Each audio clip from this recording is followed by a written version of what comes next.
औज़ुबिल्लाहिमिनश्शैतानिर्रजीम बिस्मिल्लाहिर्रहमानिर्रहीम। Ladies and gentlemen, Assalamu alaikum. मेरा नाम अरसलान जावेद है and I welcome you once again to another session with me. उम्मीद है आप सब लोग खैरियत से होंगे और उम्मीद है आप लोगों की ईद भी अच्छी गुजरी होगी और मैं ये भी उम्मीद कर रहा हूँ कि आप अपना ये वक्त अब और सीरियस और रिस्पॉन्सिबल होकर गुजार रहे हैं।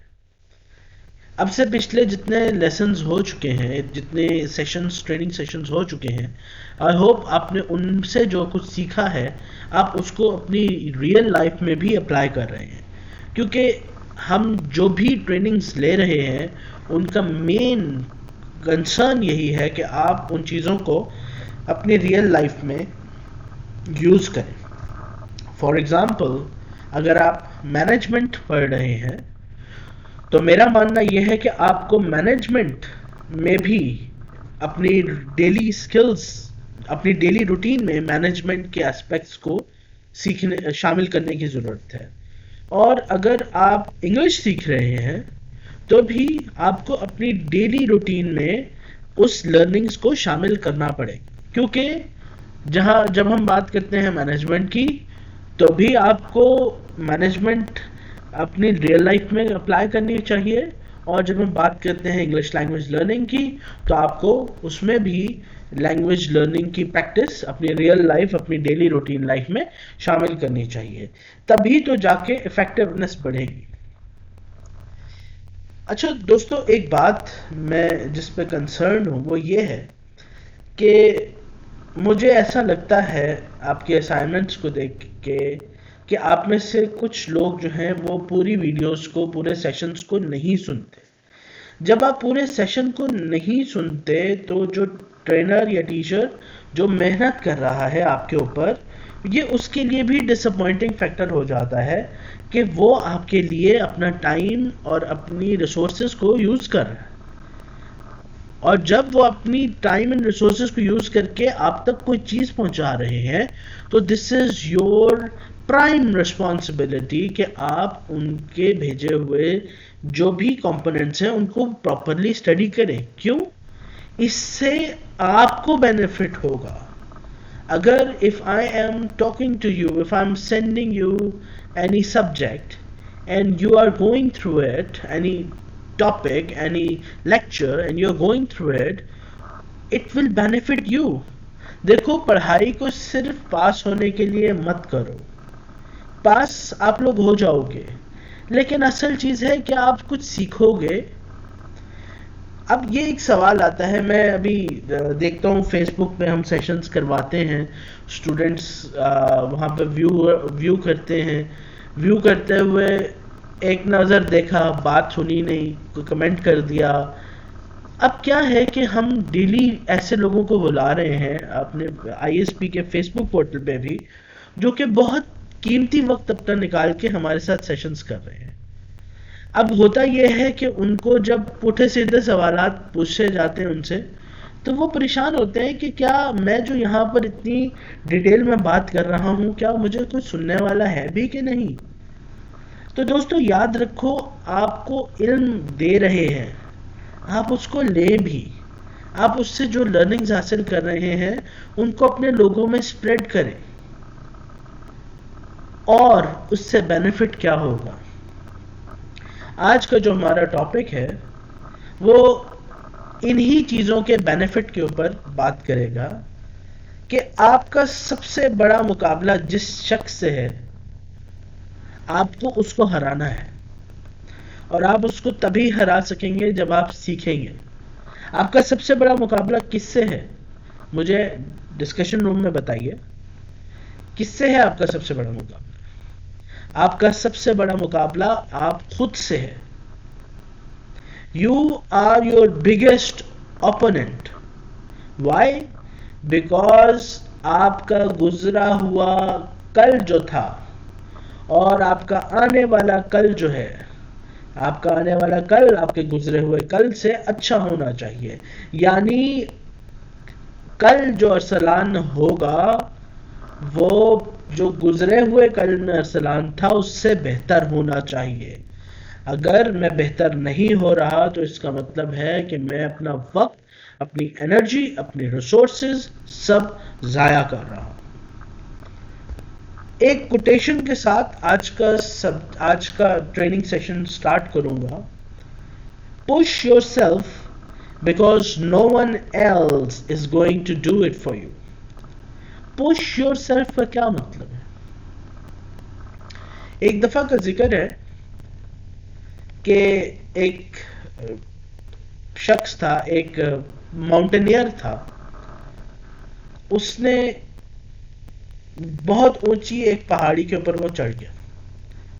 अब जब वो बहुत ऊंचे पहाड़ के ऊपर चढ़ गया तो उसको समझ ना आया कि वो नीचे कैसे उतरे। अब जब उसने इधर उधर देखना शुरू किया तो वहां उस पहाड़ के ऊपर उसको कई सारी इंसानी हड्डियां मिली। वो ये देख के डर गया। उसने कहा लगता है इस पहाड़ से नीचे उतरने का कोई रास्ता नहीं है। उसने बड़ी कोशिश की कि उसको कोई तो रास्ता मिल जाए, लेकिन उतराई बहुत सीधी थी और ज्यादा चांसेस ये थे कि वो गिर के मर जाए। क्या किया होगा उसने? दोस्तों, उसने हिम्मत की और वो जो वहां पर इंसानी ढांचे और हड्डियां पड़ी हुई थी उनके साथ कुछ कपड़े थे, कुछ सामान था जो टूटा फूटा था, गला हुआ था, लेकिन गला हुआ नहीं, जमा हुआ था। उसने उन चीजों को इकट्ठा किया और अपने इर्द गिर्द रिसोर्सेज के जरिए उन रिसोर्सेज को कंबाइन किया और वो आहिस्ता आहिस्ता आहिस्ता आहिस्ता उतरना शुरू किया।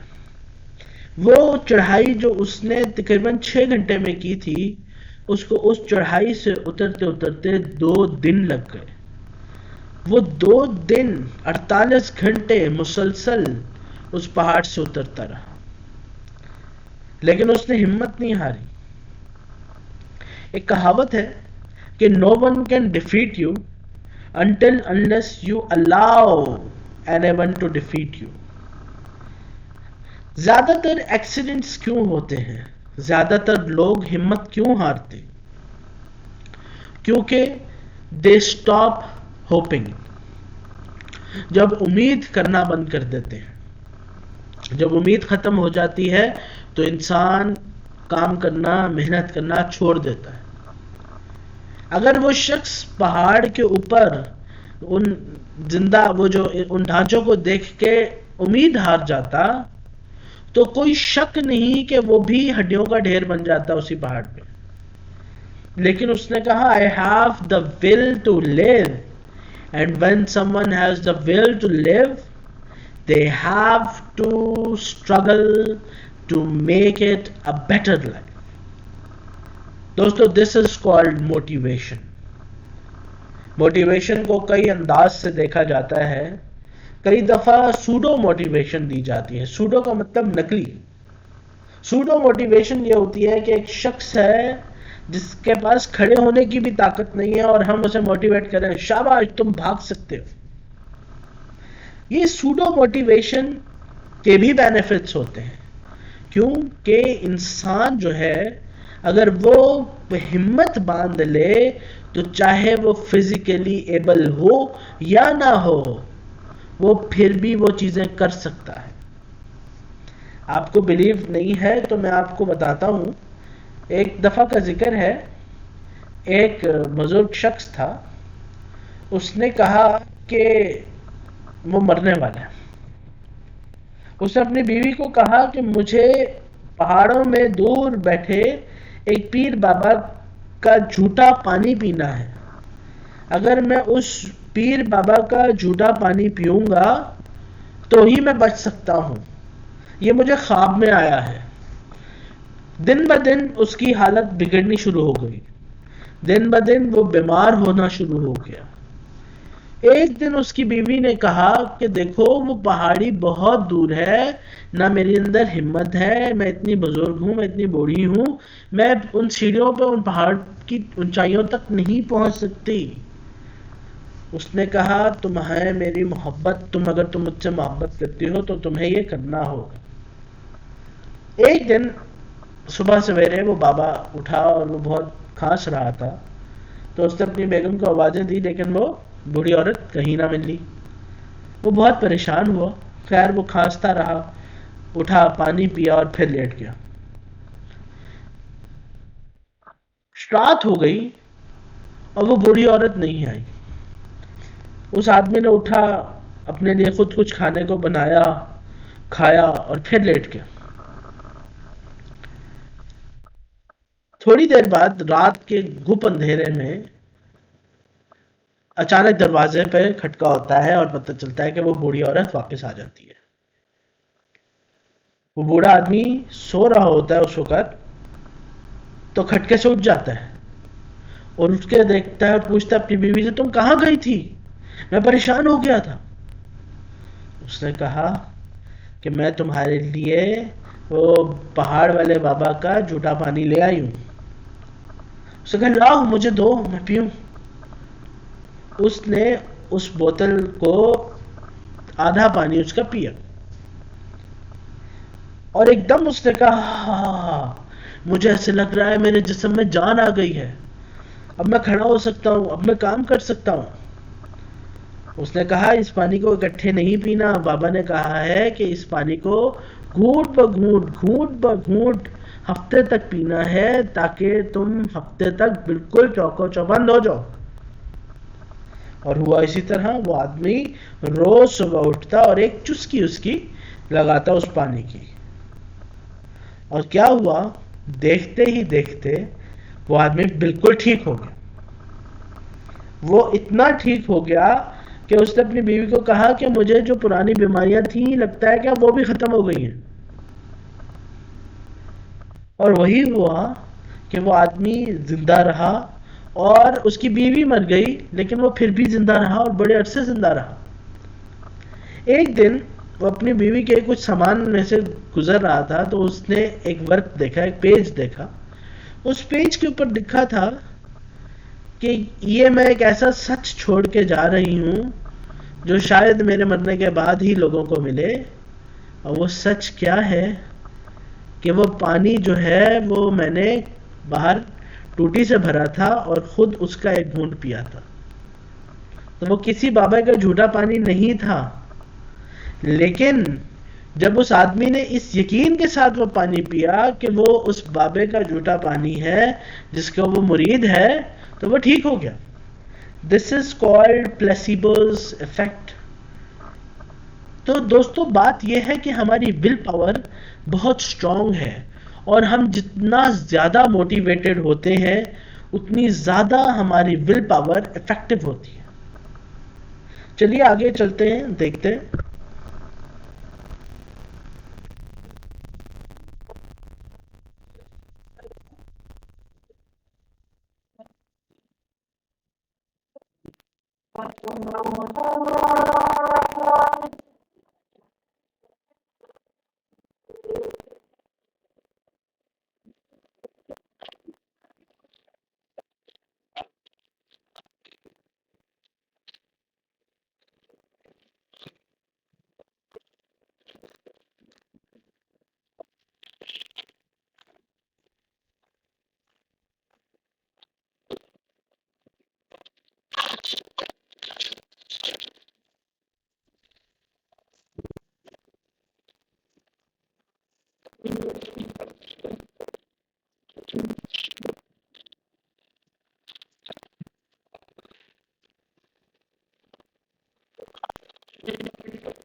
राइट। तो क्या लगा, क्या था इस वीडियो में? इस वीडियो में आपने जो सीखा, मैं चाहता हूं कि आप उसको अपनी असाइनमेंट में राइट डाउन कीजिए। Write down main 5 points that you learned from this video, and I will be giving you marks on that. Okay. फिर एक सवाल आता है, या मुझे बेशक अपनी कमेंट बॉक्स में इसके जवाब दे सकते हैं। Write down any 5 acts or work that you love to do 24/7 365। ऐसा क्या काम है जो आप 24 घंटे कर सकते हैं, 7 दिन हफ्ते के कर सकते हैं, 365 दिन साल के कर सकते हैं। आपके पास ऐसे 5 काम। जिन लोगों के पास ऐसे 5 काम हैं वो लिखें, और यकीन मानिए कि आप लकीएस्ट पीपल हैं। अगर आपके पास 5 एक्स हैं तो यकीन मानिए आप उन 10% लोगों में से हैं जो अपनी जिंदगी को बेहतरीन बना सकते हैं। बाकी के 90% परेशान ना हो। बाकी के 90% वो लोग हैं जो अगर अपनी सीधी राह पकड़ लें, अपना गोल डिजाइन कर लें, तो वो बाकी उस सबको पीछे छोड़ देंगे। मोटिवेशन या intrinsic motivation, performing an action or behavior because you enjoy the activity itself. This is called intrinsic motivation. Intrinsic का मतलब होता है अंदर से। जब हम अंदर से मोटिवेटेड होते हैं, हम कब अंदर से मोटिवेटेड होते हैं? जब को हम ऐसा काम कर रहे होते हैं जो हमें करना पसंद होता है।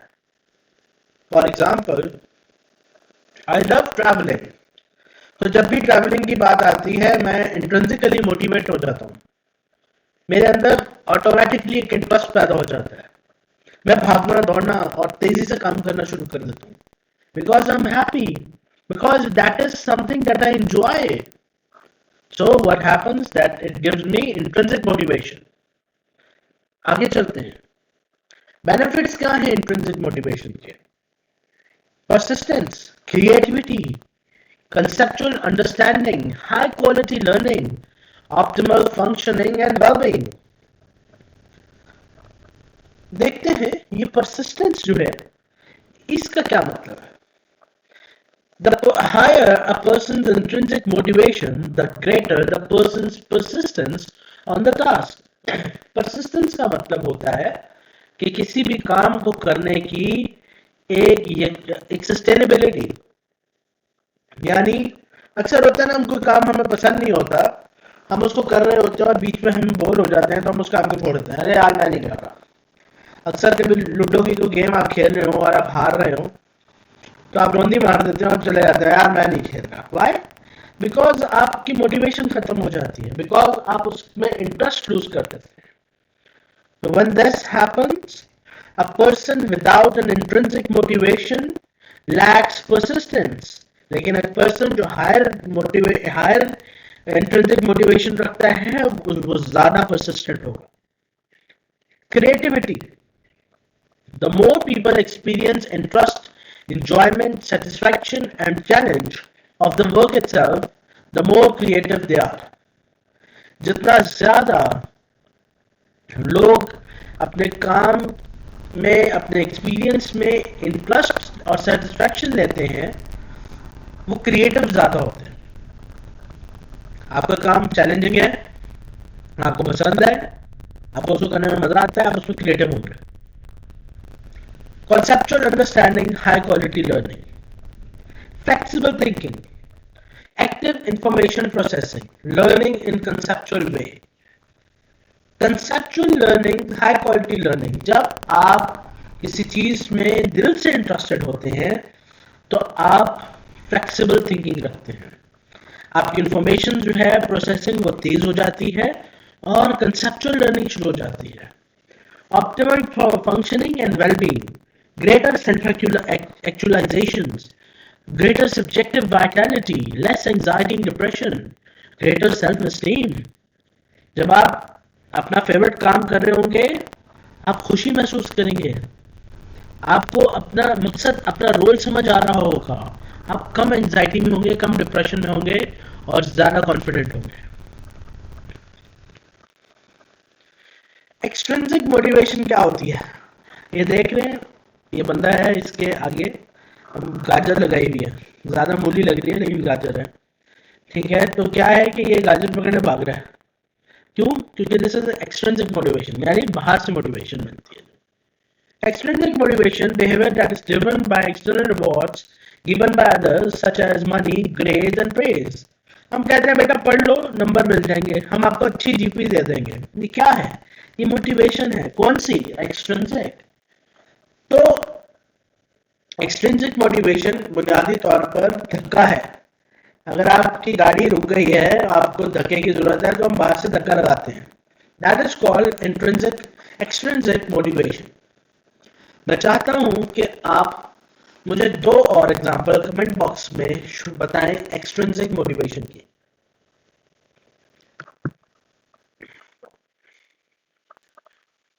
Self concept, how do you see yourself? अभी 2 तस्वीरें, क्या आप इस तस्वीर में दिए गए बंदे को पहचानते हैं? ये दोनों तस्वीरें स्टीव जॉब्स की हैं। Steve jobs who was the CEO of Apple। Steve jobs को एक तरफ इस्लामिक अटायर पहनाया है और दूसरी तरफ उसको एक विलन का अटायर बनाया है, जिसमें वो उसकी एक मैकेनिकल आंख है और वो एक विलन का किरदार जैसा शो हो रहा है। अपने बारे में सेल्फ कंसेप्ट होना बहुत जरूरी है। अच्छा, अक्सर लोग एक रिलीजियस अटायर को भी देख के थ्रेटेंड फील करते हैं और अक्सर लोग इस अटायर को नॉर्मल कंसिडर करते हैं। क्या है कि ये हमारी सेल्फ कंसेप्ट्स हैं। मिसाल के तौर पे मेरा भाई है अगर, और उसकी दाढ़ी है और उसने मामा पहना है और वो उसने इस्लामिक अटायर जो है उसको अडॉप्ट किया हुआ है, तो मेरे लिए वो एक नॉर्मल ह्यूमन बीइंग है। I would love him as my brother, right? So the concept for others do not matter until unless it matters for yourself। आप अपने आप को कैसे देखते हैं मैटर ये करता है। How to improve your self concept, identify and recognize your strengths to improve confidence, learn to praise yourself, अपनी तारीफ करें, एक पॉजिटिव एटीट्यूड डेवलप करें और ऐसे दोस्तों के साथ रहा करें जो आपको चुके, आपको सपोर्ट करें, आपको कहें चल यार तो अच्छा कर रहा है, कीप इट अप। और याद रखो बच्चों, गोल सेटिंग के बगैर ना कोई अच्छा मैनेजर बन सकता है, ना कोई अच्छा सॉफ्टवेयर इंजीनियर बन सकता है, ना कोई अच्छा मैथमेटिशियन बन सकता है, ना कोई अच्छा साइकोलॉजिस्ट बन सकता है, ना कोई अच्छा बिजनेसमैन बन सकता है। विदाउट प्रॉपर गोल सेटिंग ना आप इंजीनियर बन सकते हैं, आप कुछ भी नहीं बन सकते। क्यों? क्योंकि याद रखिए, जब हम गोल सेट करते हैं तब हमें पता होती है हमारी मंजिल क्या है। मैं अक्सर एक मिसाल देता होता हूं। एक गाड़ी की। आप अपने आप को समझें कि आप एक गाड़ी हैं और ये जो तालीम है आपकी, ये आपका पेट्रोल है। अब क्या होता है कि हमारी गाड़ियों में टैंकी फुल हो जाती है, पेट्रोल फुल हो जाता है, लेकिन हमें ये पता नहीं होता हमने जाना कहाँ है। ऐसा होता है ना, कभी आपसे कोई पूछे अभी बड़े होकर क्या बनना चाहते हो, सर अभी डिसाइड नहीं किया, सर अभी तो हम छोटे हैं, सर अभी हम बड़े होंगे तो सर बिजनेसमैन बनना है। भाई कौन सा बिजनेस करना है, सर पता नहीं, जो अच्छा होगा वो करना ही है। भाई क्या बनना है बड़े होके, सर जॉब करनी है। कौन सी जॉब, सर जो मिल गई। नहीं, wrong answers. I want you guys to practically consider how to set goals effectively. जो लोग इफेक्टिव गोल सेटिंग नहीं सीख सकते, वो अपनी लाइफ में पॉइंटलेस जर्नी करते हैं। क्या होगा अगर मैं गाड़ी को लेके फिरता रहूं बगैर किसी मंजिल के, मैं यहाँ जाऊंगा वहां जाऊंगा, घूमूंगा, इधर जाऊंगा उधर जाऊंगा, उसके बाद क्या होगा, एक वक्त आएगा जब मैं थक जाऊंगा, मेरी गाड़ी के टायर घिस चुके होंगे और मेरा फ्यूल खत्म हो जाएगा, और मैं क्या करूंगा, मैं कहीं पे भी नहीं पहुंचाऊंगा, मैं फिर भटका हूंगा। तो याद रखो, गोल जो है वो हमें भटकने से बचाते हैं। गोल सेटिंग की टेक्निक्स क्या है? स्ट्रैटेजी, सबसे पहले स्ट्रैटेजी बनाए। मैं समझता हूं स्ट्रैटेजी से पहले आपका विजन होना बहुत जरूरी है। आपका विजन अच्छा होगा, आप स्ट्रैटेजी बनाएं, आप डिटर्मिनेशन शो करें, मोटिवेशन शो करें और प्लान करें अपने गोल्स को, और finally you will have set of goals that you can achieve. फिर आता है ये परफॉर्मेंस मैनेजमेंट। परफॉर्मेंस मैनेजमेंट क्या होता है? आपको पता है, जब जॉब होती है ऑर्गेनाइजेशंस में, तो ऑर्गेनाइजेशंस में एम्प्लॉय अप्रेजल प्रोसेस होता है। अप्रेजल का मतलब होता है कि हम देखते हैं कि कैसे एक एम्प्लॉय जो है उसने परफॉर्मेंस दी, वो कितना एफिशिएंट है, कितना इफेक्टिव है, कितना उसने अपने जॉब डिस्क्रिप्शंस के मुताबिक काम किया, उसकी मोटिवेशन इंट्रिंसिक है, एक्सट्रिंसिक ज्यादा है, किस तरह का वो एम्प्लॉय है, क्या उसको पैसों से मोटिवेशन मिलती है, क्या उसे चैलेंजिंग वर्क से मोटिवेशन मिलती है। ये सारी बातें कहाँ आती हैं? अप्रेजल में। और अप्रेजल किस चीज का हिस्सा है? परफॉर्मेंस मैनेजमेंट का। याद रखिए, जिंदगी में ये पीडीसीए मेथोडोलॉजी को अपनी इंप्रूवमेंट के लिए आज अपने साथ बांध लें। आज से आप पीडीसीए से काम करेंगे। आपको कुछ भी करना है, आप पीडीसीए करेंगे। PDCA, plan, do, check, act. Plan, do, check, act.